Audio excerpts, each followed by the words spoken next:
President, with me today is Mr. John Lowry,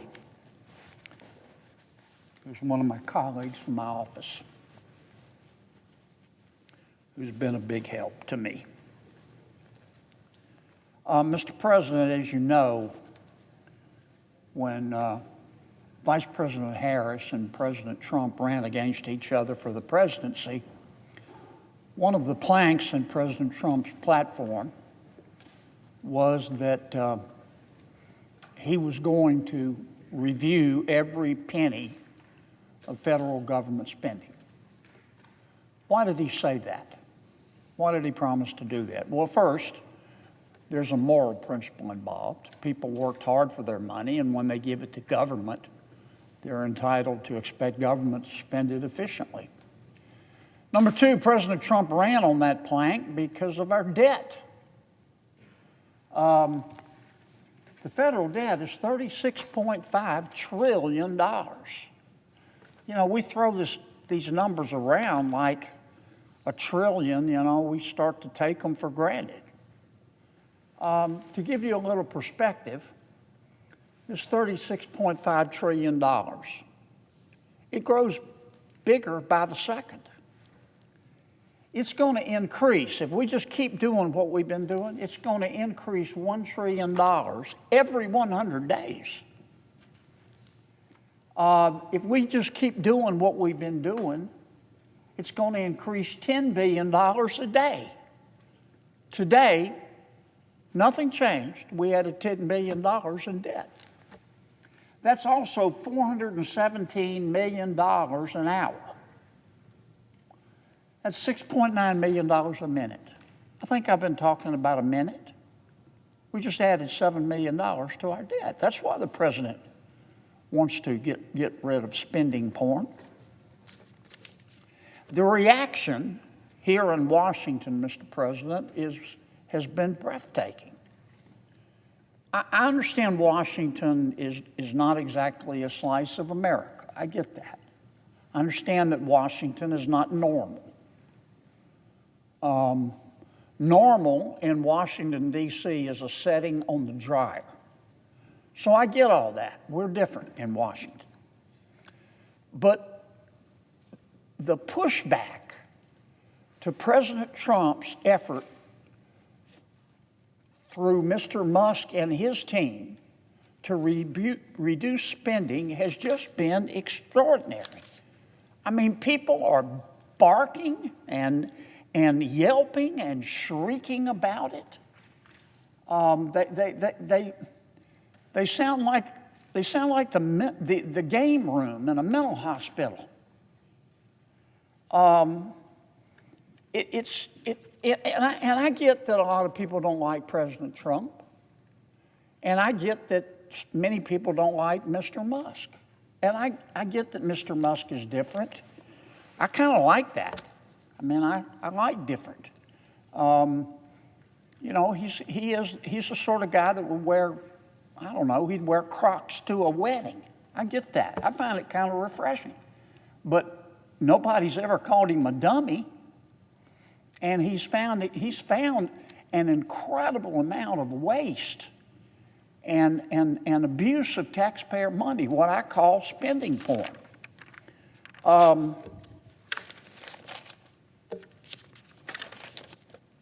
I'm not going to repeat everything I repeated or I said the first time we talked about this, but Mr. President, it seems to me to be once again extraordinary that people are mad at President Trump and Mr. Musk for the process they're using, but no, they're not mad about the money being wasted. I mean, Mr. Musk, whether you like him or not, he's found, for example, $7.9 million we spent to teach Sri Lankan journalists to avoid binary gendered language. He's found money that was given to an NGO to empower the LGBT community in Armenia. He found $1.5 million that we spent to rebuild the Cuban media ecosystem. $2.1 million to the BBC to strengthen the media ecosystem in Libya. $8.3 million spent for equity and inclusion education in Nepal. Does no one care about how the money was actually abused and wasted? Mr. President, it's not unusual for me to be disappointed for some things I see in Washington. And under the last administration, I have to admit, I was disappointed just about every single day. I'd almost gotten used to it. But last week, and this is what I want to talk about, Mr. President, I read a story. It was a story about the abuse of taxpayer money in the last administration. And it was so nauseating that it triggered my gag reflex. In April of 2024, not that long ago, the EPA under President Biden gave $2 billion in taxpayer money to an organization that had absolutely no experience, that was backed by a very prominent Democratic politician by the name of Ms. Stacey Abrams. Here's what happened. In 2022, as you know, Mr. President, President Biden and my Democratic colleagues passed the Inflation Reduction Act. Not a single Republican voted for it, not one, either in the House or the Senate. We knew at the time that spending $1.2 trillion, that's what the Inflation Reduction Act cost, would only make inflation worse, not better. And even President Biden eventually admitted that the Inflation Reduction Act did absolutely nothing to raise prices. Even President Biden, at the end of his term, admitted that. So where did all the Inflation Reduction Act money go? Fair question for taxpayers to ask. I mean, there's nothing wrong with wanting to know what they do with our money. Let me say that again. There's nothing wrong with wanting to know what they do with our money. So where did all the Inflation Reduction Act, this $1.2 trillion, go? Well, President Trump and DOGE, the group appointed by President Trump, and the EPA under new leadership, under Mr. Lee Zeldin, have begun to follow some of that money. Now, this is where Ms. Stacey Abrams comes in. I think it's fair to say that Ms. Abrams is, I don't know, I would call her controversial. She has the right to believe what she believes. This is America, and she has the right to free speech. I'm not criticizing that, even though I disagree with some of what she says. But I think it would be fair to describe her as controversial. She's probably best known for the fact that she ran for governor of Georgia twice, and she lost. In her career, Ms. Abrams has said the following. I don't want to just articulate hyperbole here. I want you to read her words, not mine. On April 20th, 2024, Ms. Abrams appeared on MSNBC with Reverend Al Sharpton, and this is what Ms. Abrams said, quote, "What we know is that the attack on diversity, equity, and inclusion, DEI, is an attack on democracy." On September 20th, 2022, during a panel discussion in Atlanta, Ms. Abrams said this about a baby's heartbeat, a fetal heartbeat, the heartbeat of a baby in a mother's womb. This is what Ms. Abrams said about a fetal heartbeat. She said it is, quote, a manufactured sound designed to convince people that men have the right to take control of a woman's body. end quote. My word, her words, not mine. In May of 2022, during a Georgia gubernatorial debate, she's running for governor of Georgia now. Ms. Abrams called Georgia, quote, the worst state in the country to live in. In October of 2022, during another Georgia gubernatorial debate, Ms. Abrams accused the sheriffs, all of the sheriffs in Georgia who endorsed her opponent, Governor Brian Kemp, of wanting, quote, to be able to take black people off the streets. In October of 2022, Ms. Abrams appeared on MSNBC. She suggested that abortion is a solution to inflation. Here's what she said. She said, quote, let's be clear. Having children is why you're worried about your price of gas. It's why you're worried about how much food costs, close quote. Her words, not mine. Let me say again, Ms. Abrams has the right to her opinion. This is America. You're not free if you can't express yourself. But I do think any fair-minded person would have to conclude that Ms. Abrams is controversial. So, in March of 2023, not that long ago, Ms. Abrams went to work for an organization, a nonprofit, called Rewiring America. You've probably seen that name in the news. Rewiring America. Ms. Abrams' title, she went to work for Rewiring America, her title was Senior Counsel. She was paid for her work for Rewiring America. We don't know how much, though there'll probably be an investigation to find out. Now, nonprofits like Rewiring America, Ms. Abrams' group, they have to file documents with the IRS. And one of the documents they have to file is called Form 990. This form by the IRS asks a number of questions about nonprofits. One of the questions the IRS asks is where it is for the organization, the nonprofit, to list its accomplishments.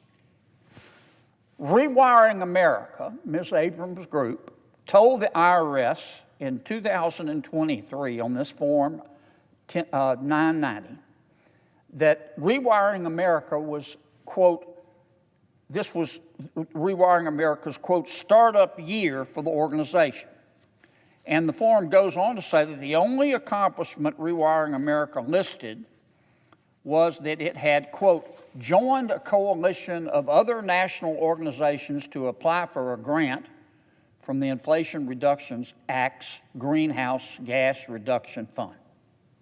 In other words, Ms. Abrams' organization told the IRS that this filing was their first ever tax filing in 2023, that the organization was a startup, and its purpose was exclusively to seek a grant from President Biden's Inflation Reduction Act. Fair enough. So what do we know about this coalition that Ms. Abrams' group wanted to form? Rewiring America, Ms. Abrams' group, announced on October 12, 2023, that it was joining Habitat for Humanity, it was joining United Way Worldwide, and two other organizations. And these four organizations were going to form another nonprofit, a coalition of nonprofits called Power Forward Communities.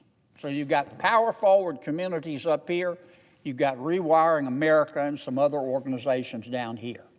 And altogether they make up Power Forward Communities. And they also announced that a gentleman by the name of Tim Mayopoulos, a former Obama administration appointee, would lead the coalition. Now, as a nonprofit, I told you that Rewiring America had to file forms with the IRS. Well, so did this new group, Power Forward. It had to file Form 990 as well with the IRS. According to its filings, Power Forward had just $100 in total revenues in 2023. According to the IRS filing, it didn't list a single accomplishment. I've seen Girl Scout troops with more business credentials. Yet power-forward communities, of which Ms. Abrams' Rewiring America was a part, had the audacity to ask the federal government for a $2 billion grant. For what, you ask? It was supposed to be for, quote, to expand access to clean energy by prioritizing housing, equity, and resilience. Power-forward communities said it wanted to take this taxpayer money and help people install energy-efficient upgrades to their homes. What are we talking about? Heat pumps. Get rid of gas stoves. Now, it's good to dream big in America. I'm all for that. But under any reasonable standard, Mr. President, under any reasonable standard, one is entitled to ask how these organizations, Ms. Abrams' Rewiring America and Power Forward Communities, brand new organizations, no business experience, $100 in the bank, are qualified to receive $2 billion of taxpayer money from the Biden administration. Now, that didn't stop the Biden administration from cutting a check, though. They took our money and gave power-forward communities in Rewiring America $2 billion. You want to know how we ran up $36 billion in debt? That's how. Now, the EPA announced in 2024 under President Biden, just 6 months after Power Forward was formed. Power Forward was formed, and 6 months later, President Biden and his team announced they were giving them $2 billion, and that's, as I said, that's B with a billion. Now, look, I try to see the world from other people's bell towers as much as I can. But I cannot come up with, not for the life of me, with a single rational justification as to why the EPA under the Biden administration thought it was appropriate to give Power Forward and Rewiring America to brand new business, or brand new nonprofits with no business experience, no accomplishments according to the IRS forms, and only $100 in the bank to give them $2 billion of taxpayer money, especially to the exclusion of every other qualified applicant for that money, if there were any other qualified applicants. We don't know. I don't know. I don't know if there was a competitive bid. Now, I do know that the EPA, under President Biden, gave Ms. Abrams' group, her two groups, $2 billion cash. In the grant approval, President Biden's EPA said that Power Forward had to allocate this money to get rid of stoves and to put in heat pumps. They had to allocate the money. They had to spend it in 21 days. Now, that meant that Ms. Abrams' group, Rewiring America, which was part of the larger group, likely received or was supposed to receive a check for $490 million, about a quarter of the total $2 billion, by the end of May of 2024. And the other organizations, within 21 days, President Biden directed, were also supposed to receive their share of the money. But get this. President Biden and his team directed these NGOs to distribute $2 billion in 21 days. But the Biden administration also told Power Forward within 90 days to go take a course. You know what the course was? The name of the course was How to Develop a Budget. How to develop a budget. So, President Biden gave Power Forward 21 days to spend the money, but said, you've got 90 days to go take a course about how to put together a budget. And why would anybody in the Milky Way give $2 billion of taxpayer money to two organizations that had just been formed, that according to the IRS filings had no accomplishments, and one of them only had $100 in the bank? I think I know why. I certainly know what it looks like. I mean, this would be comical if it wasn't so odious. $2 billion. You know, the last 4 years under the last administration have been very difficult for America. The cost of everything's gone up. The cost of many things have gone up by 20%, and our wages didn't keep up. The average electricity bill in America went up 19%. The average Louisianian, because of President Biden's inflation, had to spend an extra $890 a month, extra, for food and clothing and car notes, and they didn't get $890 a month raise. President Biden and my Democratic colleagues told us that the Inflation Reduction Act, I remember when it was passed, they said if you spend $1.2 trillion on the Inflation Reduction Act, it'll be a lifeline to every family in America. It's not what it looks like to me. Starting to look like to me that it was really a slush fund. A slush fund for Washington insiders. Now, I don't want to make accusations that are unfair. I think EPA Administrator Zeldin needs to get to the bottom of this. I believe in fairness. I believe in due process. Mr. Zeldin has announced that he's going to try to claw back as much of this $2 billion and other monies as he can. And again, I think he ought to do it fairly and accord everybody due process. But you know what? If the shoe fits, wear it, Cinderella. Here's what I see. I see two organizations formed in the last year or so of President Biden's administration. On their IRS filings, they say we have no experience, we have no accomplishments. One of them only has $100 in the bank.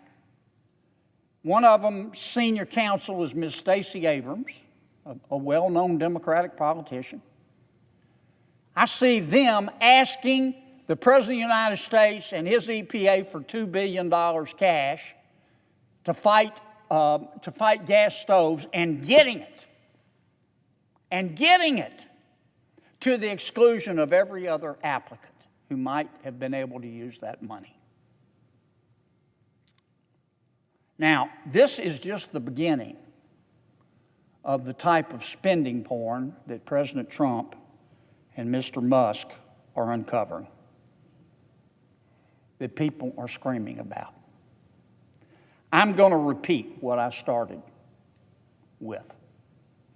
There's nothing wrong with wanting to know what they do and did with our money.